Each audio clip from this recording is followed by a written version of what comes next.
Здравствуйте, мальчишки и девчонки, здравствуйте, уважаемые родители. Это программа «Брагаляп и Ряник», в которой мы вместе с вами изучаем слова на татарском языке. Делаем это в игровой форме вместе с нашими участниками. Давайте с ними знакомиться. В первой команде у нас Михаил Курносов вместе с мамой Валерией. Здравствуйте. Здравствуйте. Рада вас видеть. Во второй команде Амелия Залялеева и мама Эльмира Исянмеса. Здравствуйте.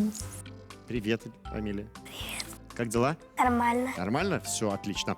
Давайте знакомиться поближе. Начнем мы с Михаила. Михаил учится в 3 классе. В школе изучает 3 языка. Английский, немецкий, испанский. Его главной страстью являются история и география. Знает флаги и столицы всех стран мира. Занимается в студии актерского мастерства.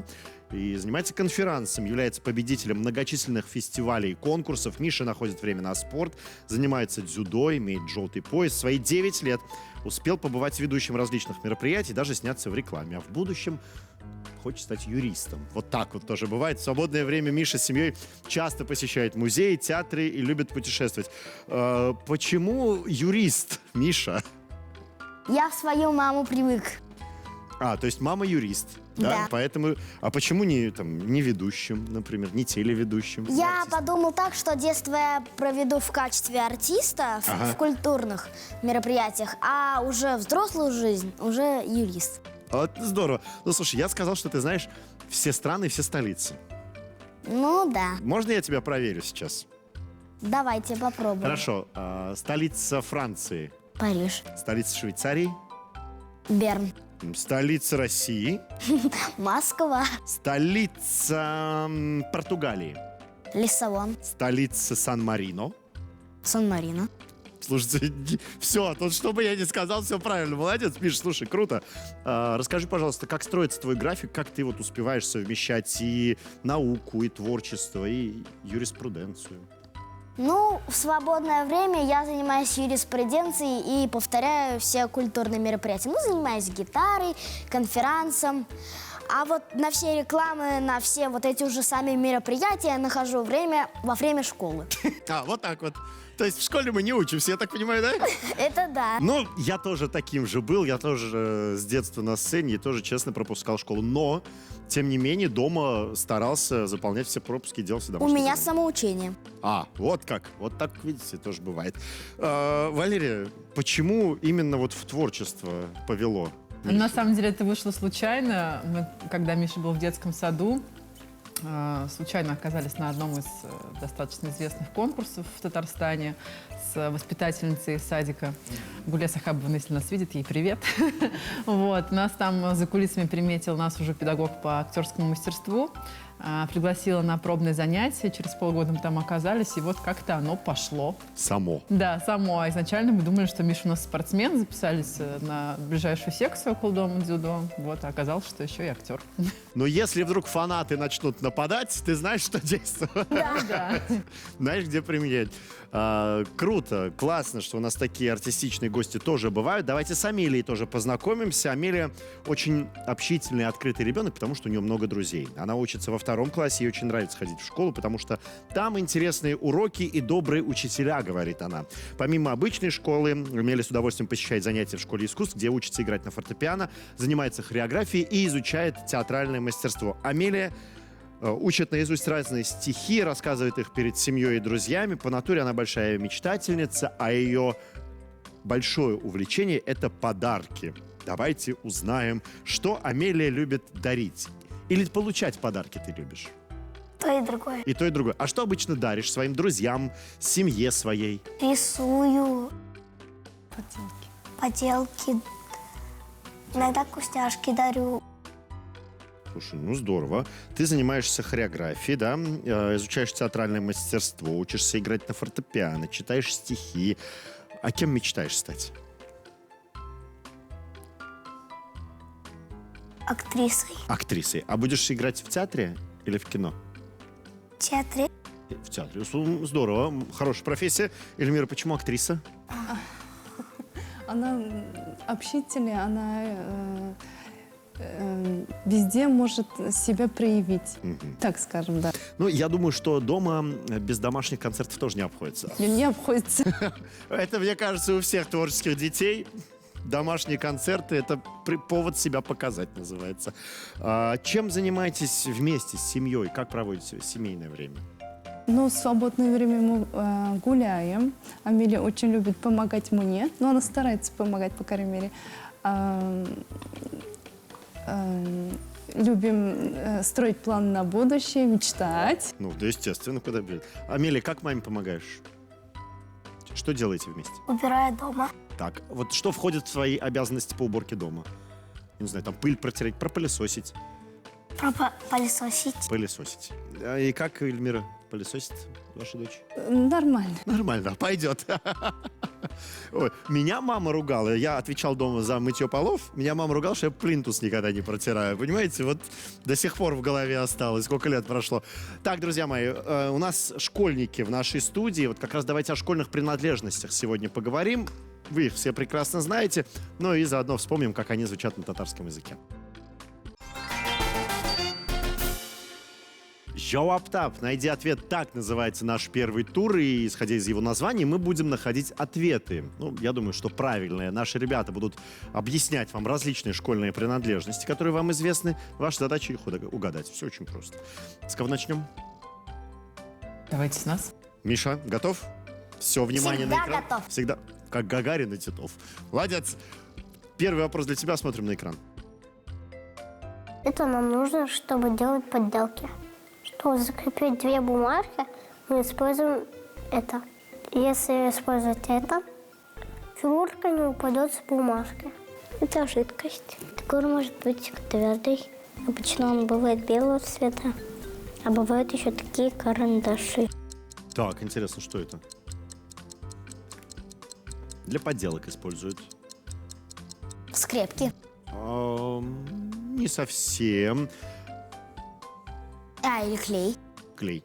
Вот это правильный ответ. Молодец, это клей, действительно. Карандаш, клей бывает. Карандаш, клей бывает. Да, клей-карандаш тоже бывает в жидком состоянии. Клей по-татарски жилем. Это слово мы тоже с вами запоминаем. Переходим к Амелии. Готова? Готова? Да. Смотрим вопрос для тебя. Это нужно для карандашей. Они делают острыми. И тогда мы можем писать карандашами сколько угодно. Они бывают разных цветов. Когда мы его используем, остаются опилки, похожие на цветок. И из них можно сделать подделку. Они такие маленькие, квадратные. Итак, Точилка. точилка. Совершенно верно. Молодец. Правильный ответ. То, что помогает нам держать всегда карандаш острым, чтобы делать классные рисунки, ну или отмечать какие-то детали в тексте. Точилка по-татарски «ошлагыш». Это слово мы тоже запоминаем. И возвращаемся к Мише. Вопрос следующий будет для его команды.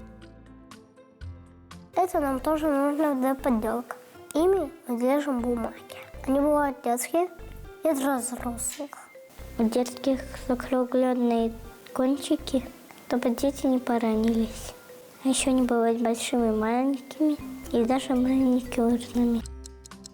Итак, Миша. Интересный вопрос. Очень. Самое главное, очень простой. Вырезаешь ты чем поделки? Ножницами. Конечно, ножницами. Конечно. Это сарказм был. Это был сарказм. Простите, пожалуйста, как вас по отчеству? Олегович. Олегович? Михаил Олегович, простите, пожалуйста, не признал вашего сарказма. Ничего, я не серьезный. Это правильный ответ. Молодец, Миша, поздравляю. Можно я просто уйду из студии, а Миша продолжит программу? Давайте поменяемся. Ножницы по-татарски «койще». Это слово мы тоже запоминаем. Идем дальше. Амелия, следующий вопрос будет для тебя. Внимательно смотрим. Это нам нужно, чтобы стирать наши прежние ошибки. Можно стереть только карандаш. Они похожи на резинку. Они такие квадратные. Стираем, что написали. Но ручку стереть нельзя. Они иногда приятно пахнут. Итак. Пластик. Ластик или стерка мы это называем, да, простым языком. Правильно, молодец, аплодисменты. Вот ластик на татарском называется бозгыш. То есть в прямом переводе то, что портит, да, бозгыш, стирает, точнее. Это слово мы тоже запоминаем. На очереди 5-й вопрос, друзья мои, его мы смотрим все вместе. А вот кто будет отвечать, расскажет нам наш искусственный интеллект. Это такая прямая штука. Бывает деревянная и пластиковая. Обычно на них пишут цифры. И мы можем измерить длину. И мы измеряем длину. И мы можем чертить линию. И даже нарисовать дом. Он будет прямой и красивый. Итак, уважаемый искусственный интеллект, который мы назвали Айгуль в нашей программе, подскажет, кто нам сейчас отдаст ответ. Миша? Линейка. Линейка, конечно, все очень просто. Все, что нам помогает ровно чертить линию или измерять длину, это линейка. Линейка по-татарски «сызгыш». На очереди, хотел сказать, следующий вопрос, но нет. Вопросы первого тура завершены. Итоги сейчас, друзья мои, на ваших экранах. Мы продолжим через мгновение. Мы продолжаем программу, и давайте вспомним сейчас слова, которые мы учили вместе с вами. Друзья, в первом туре повторяйте за нами. Итак, Амелия, как будет по-татарски клей? Жилем. Жилем, верно. Миша, точилка. Ошлагыш. Ошлагыш, отлично. Амелия, тебе слово ножницы. Каще. Коще, именно так. Миша, ластик. Башгыш. Базгыш, супер. Амелия, тебе слово линейка. Сызгыш. Сызгыш, совершенно верно. Друзья, идем дальше, переходим ко второму туру. Он называется «Истяколдер». Запомни, здесь будем с вами запоминать. Запоминать будем картинки, те самые школьные принадлежности. Они будут под цифрами от 1 до 9. У вас будет 15 секунд, чтобы запомнить, где что находится. Готовы? Да. Готово. 15 секунд. Время пошло. Открываем картинки.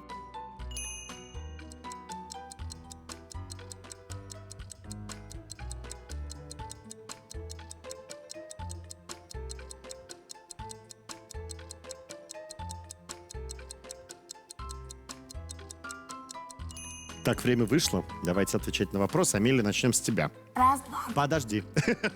Я буду спрашивать, я буду тебе называть слово, а ты будешь должна назвать цифру, под которой она находится. Будем проверять, потом открывать. Скажи, пожалуйста, где находится линейка? 5. Точно? Да. Да, открываем цифру 5. Да, там линейка. Молодец. Отлично. Миша, где находится точилка? 3 и 4. А какую цифру откроем? Одну.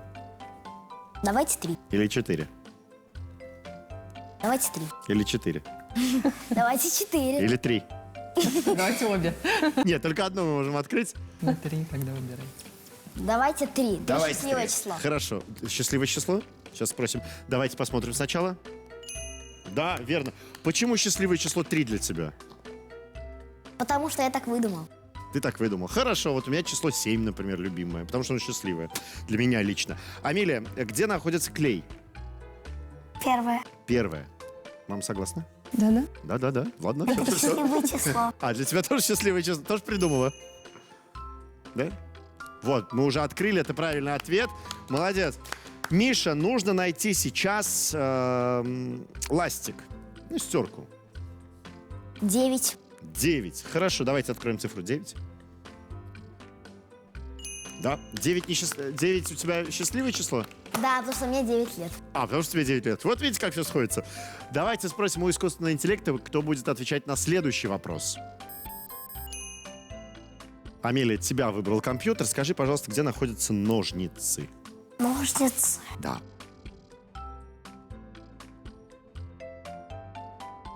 Ножницы, ножницы, всем нужны ножницы. Я просто тяну время. 7. 7. Открываем цифру 7. Открываем цифру 7 сейчас. Чу-ча-ча. Там ножницы, да? Музыкальная пауза была в нашей программе, друзья. Второй тур завершен. Итоги, друзья, на ваших экранах у нас ничья. Это значит, что дальше будет много интересного. Оставайтесь с нами. Завершающий тур ожидает нас с вами в этой программе, но прежде давайте вспомним слова, которые мы сегодня выучили. Итак, клей – жилем, точилка – ошлагыш, ножницы – койще, ластик – бозгыш, линейка – сазгыш. Эти слова понадобятся обязательно всем тем, кто ежедневно ходит в школу, да и не только, кто просто любит заниматься творчеством. В третьем туре мы для каждой команды приготовили 3 картинки. но все они связаны только с одной школьной принадлежностью, которую мы сегодня выучили. Ваша задача ее назвать и объяснить ваш ответ. Миш, давай начнем с твоей команды. Михаил, Валерия, смотрим на экран. Можете рассуждать, можете сразу назвать ответ и потом его объяснить, как вам удобно.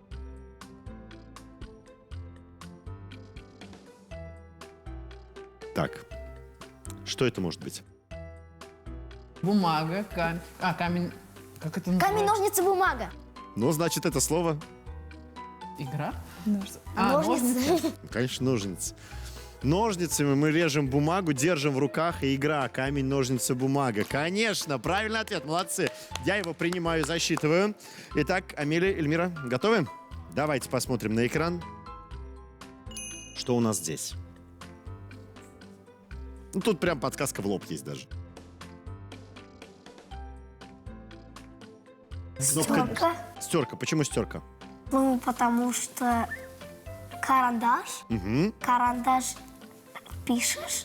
И стираешь, да? Мгм. Так. Кнопка Delete на компьютере.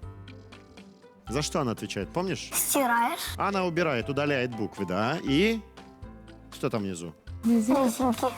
Материал. Ластик, да. Материал, ластика, резинка в большинстве случаев. Правильный ответ, молодцы. Это действительно ластик, и все очень просто, логично. Друзья, мы завершаем нашу сегодняшнюю программу и подводим итоги. У нас сегодня ничья, я поздравляю обе команды, вы молодцы. Ну и, конечно, друзья, куда ж без подарков-то? Нашим участникам вручаем памятные подарки. Нашим участникам мы дарим памятные раскраски от телеканала Шаян ТВ и программы «Бригаляп и Ряник». Друзья, если вам будет скучно в школе на переменах, можете раскрашивать эту книгу и делать свою жизнь ярче. И пусть в вашей жизни, друзья, ярких красок будет намного больше. Учитесь прилежно. И, друзья, год только начинается, но, тем не менее, впереди большие, грандиозные планы, я думаю, у каждого из вас. Поэтому пусть все сбывается, пусть все осуществляется, и самые хорошие оценки будут в дневниках у наших школьников. На сегодня мы с вами прощаемся. Увидимся ровно через 1 неделю. Пока-пока. Сау балагас. До свидания.